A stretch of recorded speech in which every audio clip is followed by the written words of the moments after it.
मित्रों, आज हम आपको ऐसी बातों के बारे में बताना चाह रहे हैं। कुछ उपाय ऐसे होते हैं जो हमारे घर में बिल्कुल फ्री में हो जाते हैं और हम बड़े बड़े बाबाओं के पास, ओझाओं के पास, दरगाह पर और बड़े बड़े दरबारों पर जाकर माथा रगड़ते रहते हैं, लेकिन कोई लाभ नहीं होता। आज आपको आपके घर से होने वाले कुछ ऐसे उपाय बता रहा हूँ जिन्हें बिल्कुल फ्री में किया जाता है, लेकिन उनका प्रभाव बड़ा ही तीव्र होता है, रामबाण कार्य करते हैं। यदि आपके घर में कोई व्यक्ति बार बार टोना, टोटका, यंत्र, मंत्र, तंत्र इत्यादि चीजें कर देता है तो आपको कुछ नहीं करना। आपको एक लोटे में जल लेना और उस लोटे के जल को भगवान शिव के मंत्र से, अघोर मंत्र से अभिमंत्रित कर लेना है। ओम नमो भगवते रुद्राय अघोराय नमः। यह मंत्र जो है आप उस जल पर पढ़ लीजिए। जल पर पढ़ने के बाद लगभग 108 बार यह मंत्र पढ़कर उस जल को अभिमंत्रित कर लीजिए और अपने घर के चारों ओर एक घेरा बना दीजिए। वह पानी जो है अपने घर के चारों ओर डाल दीजिए।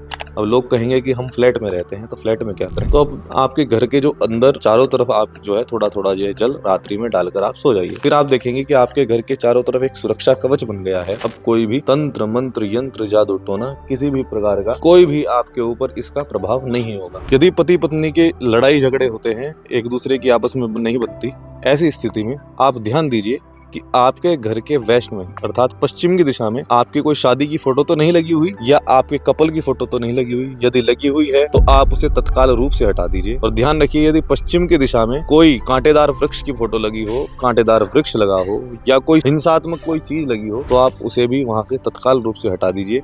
नहीं तो आपके घर में ऐसे ही लड़ाई झगड़े आपस में होते रहेंगे।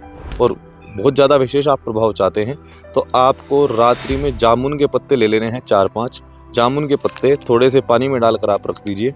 नेक्स्ट डे उन जामुन के पत्तों का जो पानी है वो अपने बेडरूम में छिड़किए। फिर आप देखेंगे कि आपकी जो आपस में तनाव रहते थे पति पत्नी के बीच में वो नष्ट होने लगेंगे। एक उपाय ये भी है कि जिन लोगों के घर में बहुत ज्यादा अशांति रहती है, जहाँ लड़ाई झगड़े एक दूसरे को देखना पसंद नहीं करते, ऐसी स्थिति में वहां पर रात्रि में एक पान के पत्ते पर थोड़ा सा कपूर जलाकर उसमें थोड़ा सा सिंदूर आप रख दीजिए, रोली आप रख दीजिए और नेक्स्ट डे वो रोली जली हुई है, उस रोली को थोड़ी सा पानी में मिलाकर अपने घर में, पूरे घर में छींटे दीजिए। इससे आपके घर में जो नकारात्मक ऊर्जाएं बन रही थी, जिसके कारण से आप आपस में लड़ाई झगड़े करते थे, एक दूसरे को पसंद नहीं करते थे, यहाँ पर अब ये चीजें खत्म होकर आपके घर में सुख शांति आने लगेगी। आपके घर में कोई ऐसा छोटा बच्चा है, बिल्कुल फ्री वाले उपाय आपको बता रहा हूँ, इनमें कुछ नहीं लगता, कुछ नहीं करना। बड़े बड़े बाबाओं के पास, ओझाओं के पास, लोगों के पास आपको नहीं जाना है, मात्र छोटा सा उपाय करना है और इन सभी चीजों से आपकी मुक्ति हो जाएगी।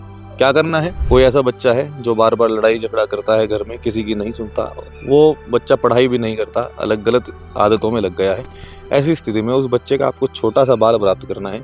एक कील पर लपेटकर उसके ऊपर नीला धागा लपेट दीजिए और जहां पर वह बच्चा सोता है उसके बेड के नीचे वो एक टेप होती है, उसके द्वारा आप वह चिपका दीजिए। फिर आप देखेंगे कि वह बच्चा बिल्कुल शांत हो गया है। अन्य ऐसी ही वीडियोस के साथ जो बिल्कुल फ्री में बनती है, जिनके लिए आपका कुछ नहीं लगता, हींग लगे ना फिटकरी और रंग चोखा हो, ऐसे ही उपाय के साथ हम आपसे मिलते रहेंगे। तब तक के लिए एस्ट्रोराज के चैनल को सब्सक्राइब कर लीजिए, वीडियो को लाइक कर अपने मित्रों को शेयर अवश्य कीजिए। श्री मात्रे नमः।